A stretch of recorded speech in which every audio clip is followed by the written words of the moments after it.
మనం breaking news చూస్తున్నాం. వివేక హత్య కేసుకు సంబంధించి కీలక పరిణామం జరిగింది. ఏపీ హోంమంత్రి అనితను వైఎస్ సునీత కలిశారు. వివేక హత్య కేసు విచారణపై చర్చించినట్లు తెలుస్తోంది. దర్యాప్తు కీలక దశలో ఉన్న సమయంలో వైఎస్ సునీత హోంమంత్రి అనితను కలవడంపై చర్చ మొదలైంది.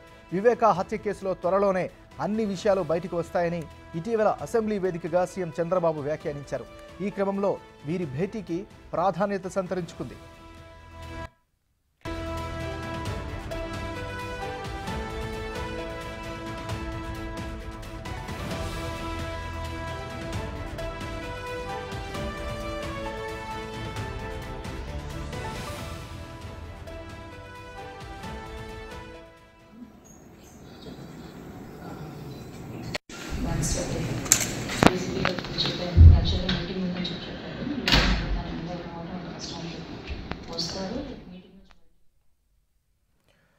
మనం బ్రేకింగ్ న్యూస్ చూస్తున్నాం. వివేక హత్య కేసుకు సంబంధించి కీలక పరిణామం చోటు చేసుకుంది.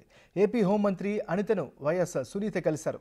వివేక హత్య కేసు విచారణపై చర్చించినట్లు తెలుస్తోంది. దర్యాప్తు కీలక దశలో ఉన్న సమయంలో వైఎస్ సునీత హోంమంత్రి అనితను కలవడంపై చర్చ మొదలైంది. ఇక ఇదే అంశానికి సంబంధించి మరింత తాజా సమాచారాన్ని మా రిపోర్టర్ శివ లైవ్లో అందిస్తారు. శివ, చెప్పండి.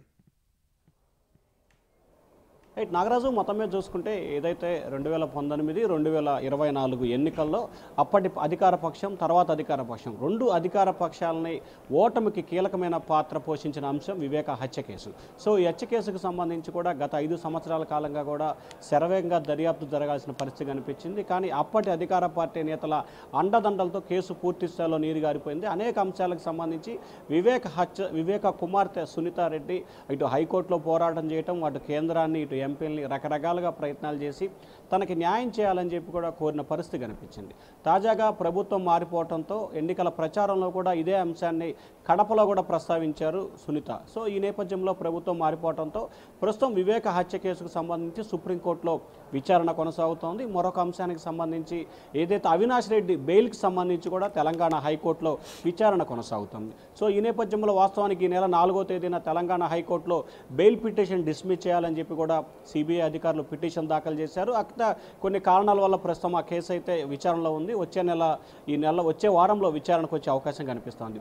సో అత్యంత కీలకమైన దశలో ఉన్న ఈ సమయానికి సంబంధించి కూడా హోంమంత్రి అనితను సునీత కలవటం ఒక్కసారిగా ఆంధ్రప్రదేశ్ రాజకీయాలు సచివాలయం చూసే పరిస్థితి ఏర్పడింది. ఎందుకంటే ఇటీవల అనేక సందర్భాల్లో చంద్రబాబు ముఖ్యమంత్రి హోదాలో వివేక బాబాయిని హత్య చేసి తనపై నెపనెట్టి లబ్ధి పొందారు. ఆ కేసులో ఎవరైతే ఉన్నారో వారిని ఖచ్చితంగా శిక్షిస్తాము, అన్ని కేసులు బయటికి వస్తాయి, అందరిపై చర్యలు ఉంటాయని చెప్పి ఇటు అసెంబ్లీలో ఇటు అధికారుల సమావేశంలో తాజాగా నిన్న జరిగిన కలెక్టర్ల సమావేశంలో కూడా ఇదే అంశాన్ని చంద్రబాబు ప్రత్యేకంగా కూడా ప్రస్తావించారు. సో చంద్రబాబు వ్యాఖ్యలు, ఇటు సునీత హోంమంత్రితో భేటీ సైమల్టేనియస్గా జరగడంతో ఖచ్చితంగా ఈ కేసులో ఎవరైతే నిందితులు ఉన్నారో వారు ఖచ్చితంగా ప్రధానంగా ఆరోపణలు ఎదుర్కొంటున్న కడప ఎంపీ అవినాష్ రెడ్డి మెడకు చుట్టుకునే అవకాశాలు అయితే కనిపిస్తున్నాయి. ఇక ఏపీ ప్రభుత్వం ఈ అంశానికి సంబంధించి ఏ రకంగా దర్యాప్తు జరగబోతుంది అనే ఉత్కంఠ అయితే ప్రస్తుతం కొనసాగుతూ ఉంది. నాగరాజు, శివ, గతంలో ఇదే అంశానికి సంబంధించి చంద్రబాబు నాయుడు ప్రతిపక్షంలో ఉన్నప్పుడు కూడా అవినాష్కి సంబంధించినటువంటి అనేక ఆరోపణలు చేశారు. ఇప్పుడు ఆ దిశగా చర్యలు తీసుకునే అవకాశం ఉందా? మరి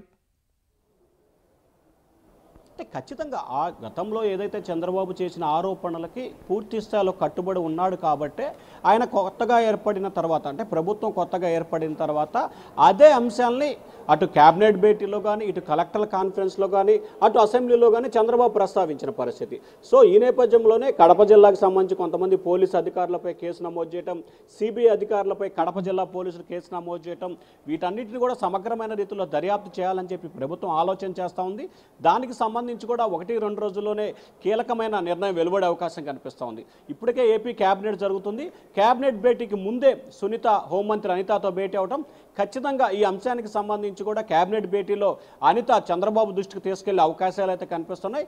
ఈ కేసులో ఎవరైతే ఉన్నారో తద్వారా విచారణ చేపట్టి తమకి న్యాయం చేయాలని చెప్పి సునీత కోరినట్లు కూడా హోంమంత్రి శాఖ కార్యాలయం చెప్తా ఉంది. మరి ఈ అంశానికి సంబంధించి ప్రభుత్వం ఏ రకంగా ముందుకు వెళ్ళబోతుంది అనే ఉత్కంఠ అయితే కొనసాగుతూ ఉంది. Nagaraju, thank you Shiva.